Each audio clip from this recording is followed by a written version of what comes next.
ಇಲ್ಲೇ ಬಾರು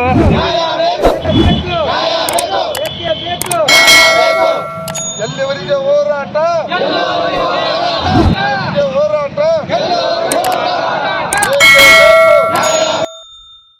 ಪರಿಶೀಲನೆ ಮಾಡಿದೆ ಮಾಡಿದೆ ಅಂತೇಳಿ ಆರೋಪ ಮಾಡ್ತಾರೆ. ಹಿರೇಕೆರೂರು ವಿಧಾನಸಭಾ ಕ್ಷೇತ್ರದಲ್ಲಿ ಕರೋನಾಕ್ಕಿಂತ ಮುಂಚಿದ್ದ ಕಾರ್ಮಿಕರ ಸಂಖ್ಯೆನೇ ಬೇರೆ.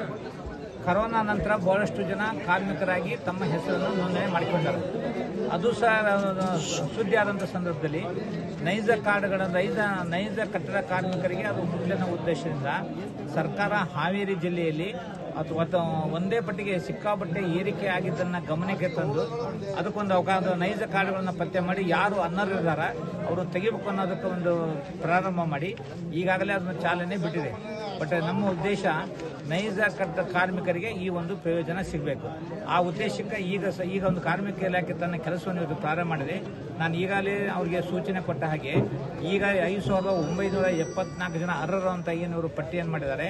ಆ ಪಟ್ಟಿಯನ್ನು ಕಾರ್ಮಿಕ ಸಂಘಟನೆಯ ಪದಾಧಿಕಾರಿಗಳಿಗೆ ಕೊಟ್ಟು ಅದರಲ್ಲಿ ಏನಾದರೂ ಅನರ್ಹರು ಸೇರಿದರೆ ಅದನ್ನು ಸಹ ಪರಿಶೀಲಿಸುವಂತೆ ಮತ್ತು ಈಗ 8ನೇ ತಾರೀಕಿನವರೆಗೆ ಏನು ಈ ಒಂದು ಬಿಟ್ಟು ಹೋದಂಥ ಈಗ ಪತ್ತೆ ಮಾಡುವಂಥ ಸಂದರ್ಭದಲ್ಲಿ ಅವರು ಅನರ್ಹರು ಅಂತ ಏನು ಅವರು ಕಂಡುಹಿಡಿದಾರೆ ಅಂಥವರಿಗೆ ಮತ್ತೊಮ್ಮೆ ಅವಕಾಶವನ್ನು ಕೊಡುವ ದಿಕ್ಕಿನಲ್ಲಿ 8ನೇ ತಾರೀಕಿನ ತನಕ ಅವಕಾಶ ಕೊಟ್ಟಿತ್ತು.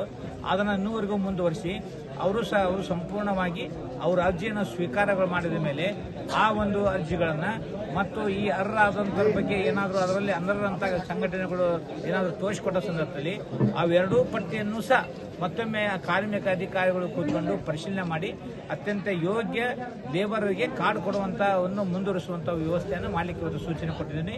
ಹಿರೇಕೆರೂರು ವಿಧಾನಸಭಾ ಕ್ಷೇತ್ರದಲ್ಲಿ ನೈಜವಾಗಿ ಯಾರು ಕಾರ್ಮಿಕರಿದ್ದಾರೆ ಅವ್ರಿಗೆ ಯಾವುದೇ ರೀತಿಯ ದ್ರೋಹ ಆಗದಂತೆ ನೋಡಿಕೊಳ್ಳುವಂಥ ಜವಾಬ್ದಾರಿಯನ್ನು ಇಲಾಖೆ ಮತ್ತು ಸರ್ಕಾರ ಮಾಡುತ್ತದೆ.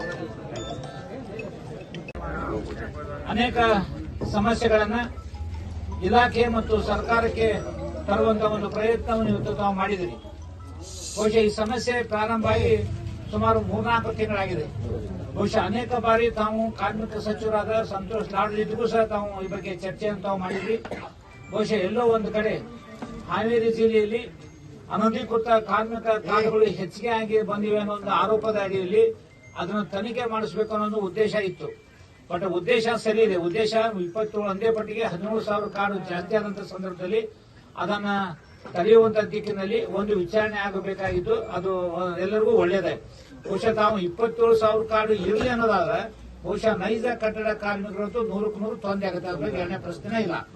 ನಾವು ಹಿಂದೂ ಸಹ ಅದನ್ನು ಪ್ರತಿಪಾದಿಸಿದ್ದೆ. ಈಗಲೂ ನಾ ಹೇಳೋದು ಅದು 27,000 ಕಾರ್ಡ್ಗಳಲ್ಲಿ ಪತ್ತೆ ಮಾಡಲಿಕ್ಕೆ ಸರ್ಕಾರ ಕ್ರಮ ತೆಗೆದುಕೊಳ್ಳಲೇಬೇಕು.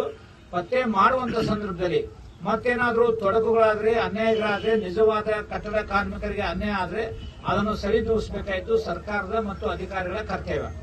ಒಂದು ಕಡೆ ಹಿರೇಕೆರೂರು ತಾಲೂಕಿನಲ್ಲಿ 27,000 ಕಾರ್ಡ್ಗಳಲ್ಲಿ ಈಗ ಒಂದು ಪೇಪರ್ನ ಒಂದು ಅಧಿಕೃತ ಮಾಹಿತಿಯನ್ನು ತಾವು ತೋರಿಸಿದ ಪ್ರಕಾರ 5,974 ಕಾರ್ಡ್ಗಳು ಅರ್ಹ ಇದೆ ಎಂಬ ಮಾಹಿತಿಯನ್ನು ಪತ್ರಿಕೆಗಳ ಮೂಲಕ ನಿಮಗೂ ಮತ್ತು ನಾವು ತಿಳ್ಕೊಳ್ಳುವಂತ ಪ್ರಯತ್ನವನ್ನು ಮಾಡಿದ್ವಿ. ಬಹುಶಃ ಅಂತ ಸಂದರ್ಭದಲ್ಲೂ ಸಹ 5,974 ಕಾರ್ಡ್ಗಳಲ್ಲೂ ಸಹ ನೈಜತೆ ಇಲ್ಲ ಅನ್ನೋದು ಈಗ ತಾವು ಹೇಳಿದ್ರ ಮೇಲಿಂದ ಇವತ್ತು ಗೊತ್ತಾಗ್ತಾ ಇದೆ. ಒಂದು ಏನು 5,774 ಬಿಟ್ಟು ಉಳಿದವನ್ನ ನೋವಂತ ಏನು ಮಾಡಿದ್ದಾರೆ ಆ ನೋವಂತ ಮಾಡಿದ್ದನ್ನ ಈಗೇನವರು 10ನೇ ತಾರೀಕಿನವರೆಗೆ ಆ ಒಂದು ಮನವಿಯನ್ನು ಸ್ವೀಕಾರ ಮಾಡ್ತಾರೆ.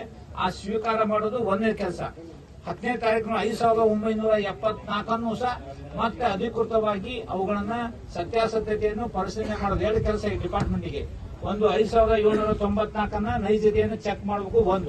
ಅವು ಹೆಸರು ನಿಮ್ಗೆ ಗೊತ್ತಿದಾವಲ್ಲ, ಅವುಗಳ ಮಾಹಿತಿಯನ್ನು ನೀವು ತಗೊಳ್ರಿ. ಆಮೇಲೆ ಈಗೇನು ಬಿಟ್ಟರು ಯಾರಲ್ಲ ಬಿಟ್ಟು ನಾವು ನೋವಂತ ಬದಿದ್ದನ್ನ ಸಂಪೂರ್ಣವಾಗಿ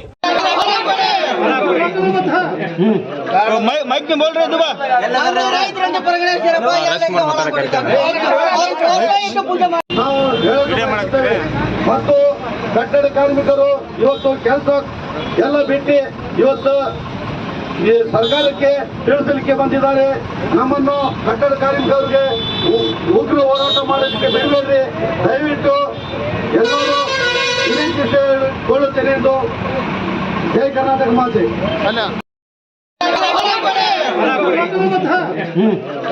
माइक में बोल रहे दुबा ರೈತರಂತ ಪರಿಗಣಿಸಿರಪ್ಪ